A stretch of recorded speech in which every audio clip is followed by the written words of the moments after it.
প্রথমবার আমি হালিম রান্না করে আমাদের মোড়ের সেই হালিমের স্বাদটাই আমি পেয়েছি।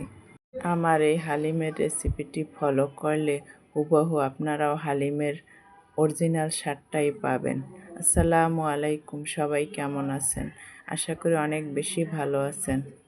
আজ আমি রান্না করতেছি হালিম। তো হালিমের জন্য আমি চাল, ডাল, সব প্রকারের ডাল, যেমন খেসারির ডাল, মুগ ডাল, মসুর ডাল, তারপর বুটের ডাল, যেটা ছোলা ভাঙ্গা ওইটা, তারপর গম, তারপর চিনি গুঁড়া চাল, অল্প একটু ভাতের চাল, সব মিলিয়ে আমি সব প্রকারের ডাল এবং চাল ডাল সব কিছু মিলিয়ে আমি প্রায় হাফ কেজির মতো নিয়ে নিয়েছি।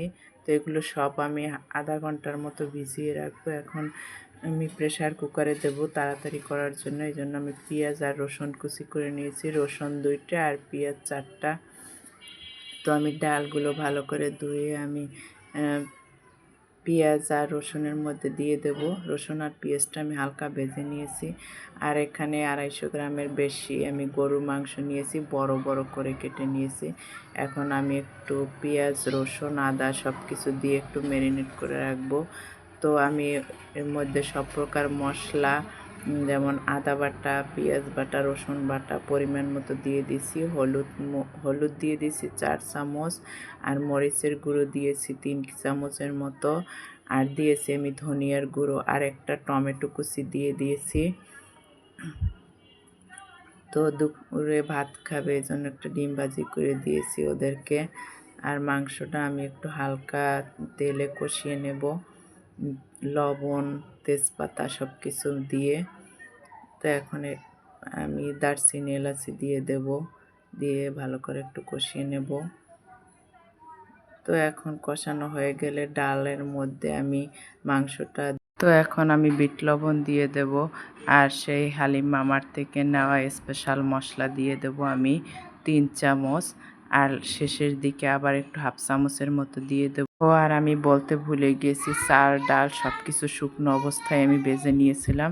এখন এগুলো আমি মাংসের কড়াই একটু হালকা ভেজে নেব, মশলা দিয়ে ভেজে নেব। আদা, তারপর একটু জয়ত্রী দিয়ে দেব একটু ঘ্রাণ আনার জন্য, চিনি গুঁড়োর চাল, তারপরও একটু ভালো ঘ্রাণ আনার জন্য দিয়ে দেব। এখন এটাকে আমি ভালোভাবে কষিয়ে নেব। তারপর এটা আমি ওই যে ডাল, তারপর মাংস দিয়ে দিছি প্রেশার কুকারে, ওটার মধ্যে দিয়ে দেব। প্রেশার কুকার ডাল আমি অনেকক্ষণ কষিয়ে নিয়েছি, কারণ ডালটা একটু দেরিতে সিদ্ধ, আর এগুলো তো তাড়াতাড়ি সিদ্ধ হয়ে যায় এজন্য।